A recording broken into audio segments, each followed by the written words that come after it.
Hey, so the question was, did you want to hear my story of living in hotels and selling door to door?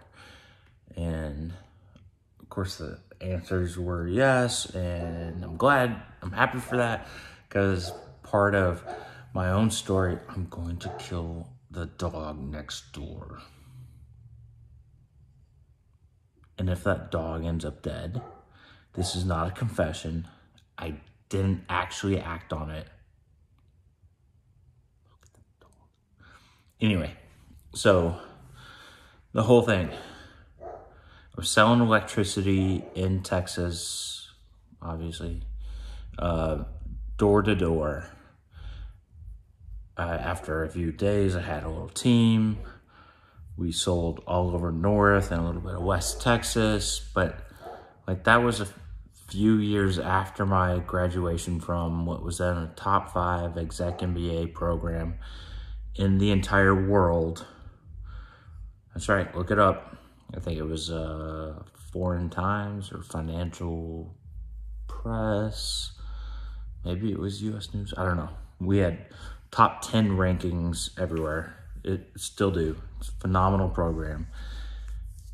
Entered that program, making somewhere in the mid 100s, and the class median income as we came in was 194 or 196. One of those even numbers in the 190s. So I was making like 75% of that, and I was pissed, like looking around like, I'm worth more than that. Like, I'm worth more than the median in this class. And, so I was working at Raytheon at the time, Raytheon Missile Company, Raytheon, let's see, combination of a bunch of different defense entities from the 90s that all rolled up into an integrated, by then top 4 or 5 defense contractor. So anyway, I was trying to come up with something clever, but it was a big defense contractor.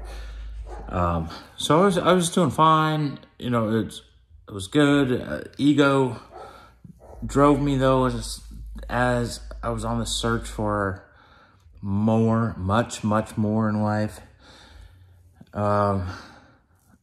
So I went through that. I accepted a job doing consulting, ended up making in 2014, a couple $100,000. And then as my personal life was falling apart, I was miserable at home, but I was also put under, they go hand in hand. I was put under a ton of stress at home. And I was like, what? This job also is adding to the stress. I can only handle so much. I need to find something else. So I was prepared to leave, and then Bank of America cut off my consulting company's contract like 50, 75 days early. I mean, it was more than that. 90, 120 days early. So all of a sudden, I'm in a miserable place, miserable marriage, making a lot of money, and then I wasn't going to make any money because that was gone, and I had not yet figured out what I was going to do next and where I was going. So I was scrambling. I mean, the rest of 2014 was like every little private company I could think of. I helped open a restaurant. I helped write football scouting website and analytics site for a guy. Tried to sell our data to colleges. I mean, I was just scrambling. And God, it sucked going through the most miserable time of my life. So I roll into 2015. I was like, I've got to get out of this house because I was separated, going on a divorce at that time. So I can't. Why do I have 6 bedrooms when there's one of me and 42,000 square feet and, almost half an acre? Like, yeah, it's just me and the dogs. I don't need this much space, so I needed to get out of there. I needed to rent that place out. I needed to be able to make some money. I needed to stop the bleeding. And like, God had completely frustrated every effort in my life to find other sustainable avenues of income. It was crazy. It was wild. So anyway, so I move into my dad and Mary's, my stepmom's place in Colorado Springs, where I bring the dogs. They never had pets, never wanted pets. They didn't have kids and didn't really want kids. I mean, it sucked. I'm really grateful to have been able to, you know, have that time. I have a cat chasing a bug over here or something. Anyway, but it just wasn't, I mean, it's just not a good fit. I was 900 miles from Abby. I needed to get back to Texas. That's where I lived. That's where my heart was. So I would take anything. And I was scouring Craigslist at the time, I think. Yeah, Craigslist. And I came across, and you know, they're like, call this number to sell electricity, to sell commodity, and the biggest market for that commodity. I'm thinking, all right, this is kind of sophisticated sounding-ish. I called and kind of immediately knew, like, all right, they'll take anyone with a pulse, but I don't care. I can go back and put cash every single week in my pocket and be with Abby.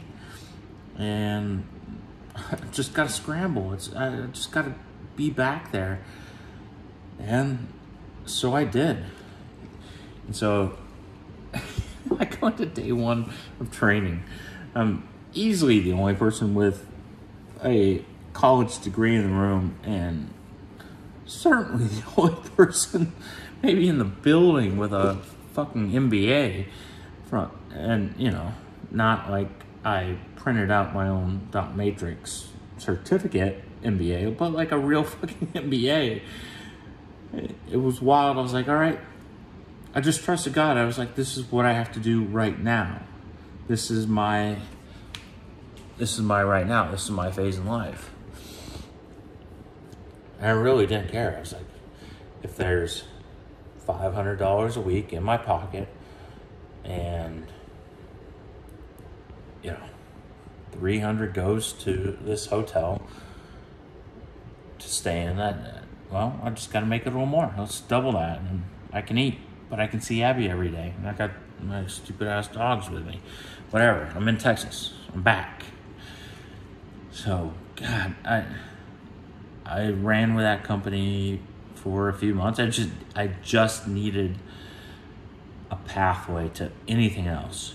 And, you know, having any sales experience, and it happened to be residential and not commercial, it didn't matter. Like, it opened the door for me. Like, I can totally see God working.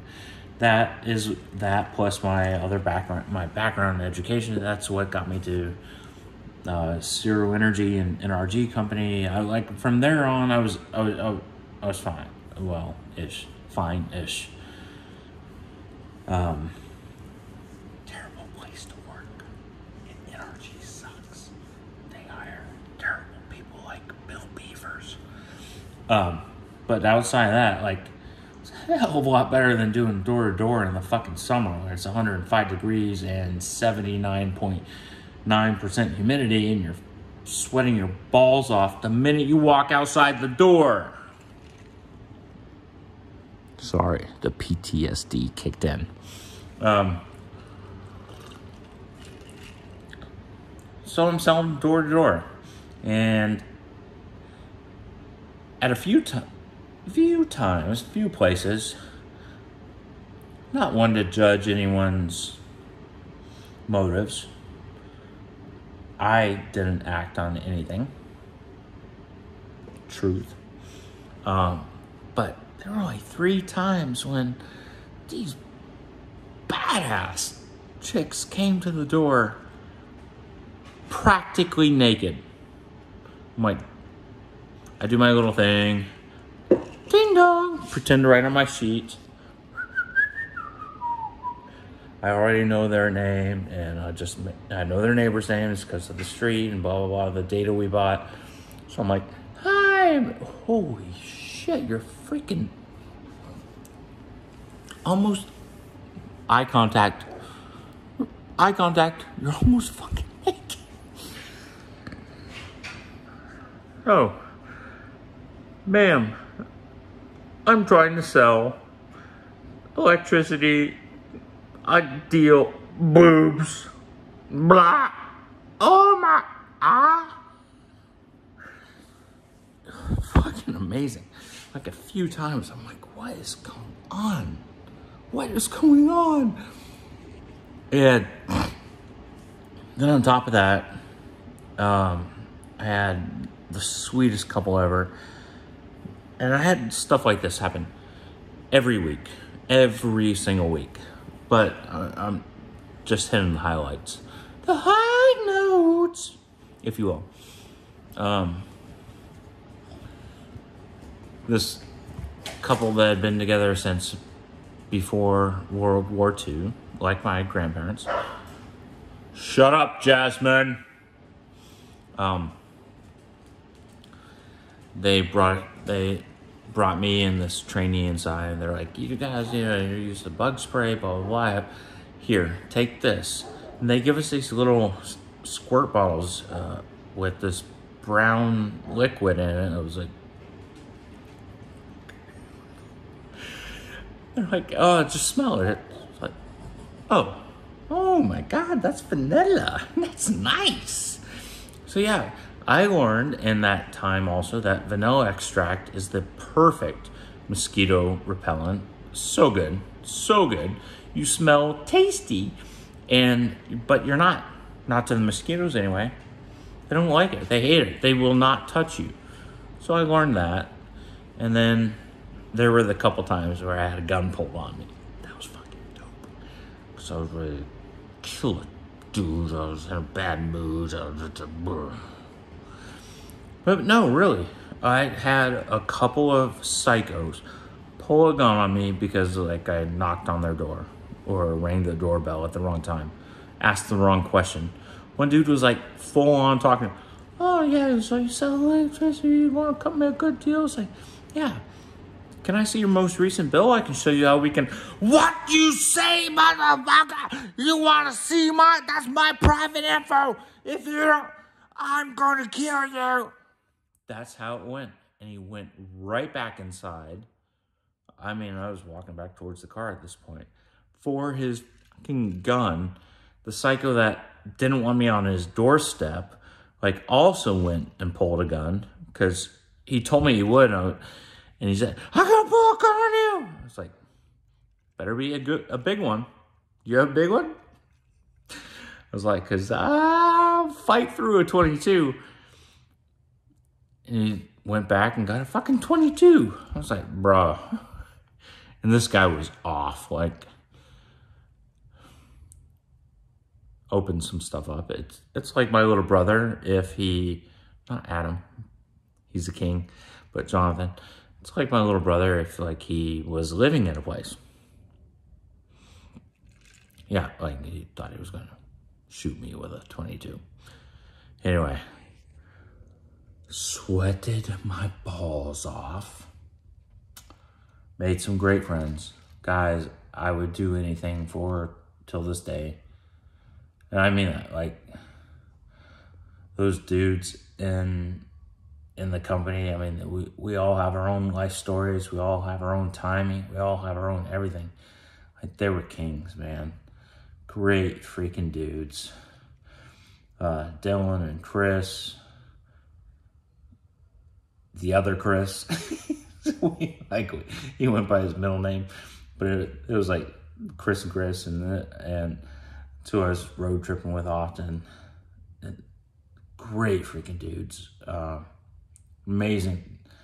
I had this former Columbia grad, Chris. No, it wasn't another Chris. Yeah, it couldn't have been. Might have been. Columbia grad and a Naval Academy grad on my team. Like, I made some suggestions about how to change the marketing for the positions, and it attracted a much higher quality candidate. And so we had this chick from the Naval Academy and this dude who had gone to, Jamie's his name, who had gone to Columbia. Like, he's in finance now. I mean, he's just he was doing what I was doing. He was scrambling. He was grinding. Maddest respect ever to those who will just do whatever it takes. That's what you gotta do as a man. Fucking do it, whatever. Even if it means selling door to door, having guns pulled on you, but you can see naked chicks, and sweating your balls off all summer. Just is what it is. Live in a fucking hotel. Do it. Life will not deal you fair cards. I mean, it might deal your buddy fair cards. He goes from living in South Lake to, the best private school, university, to a hedge fund. And, he hasn't been shaken up by life yet. Maybe, but fucking who cares? That's not your business. Take care of your business, and God might deal you some cards, some fucked up cards, just to get you to work on your business and to know you can fucking persevere. I already knew that. I've been through combat a hell of a lot more than fucking sweating and selling, meeting people. I like to talk. That's all it was.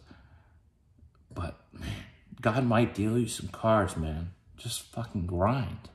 Go do it. Go do it. Go do whatever it takes. Set pride and ego aside, and you might learn a hell of a lot. Peace.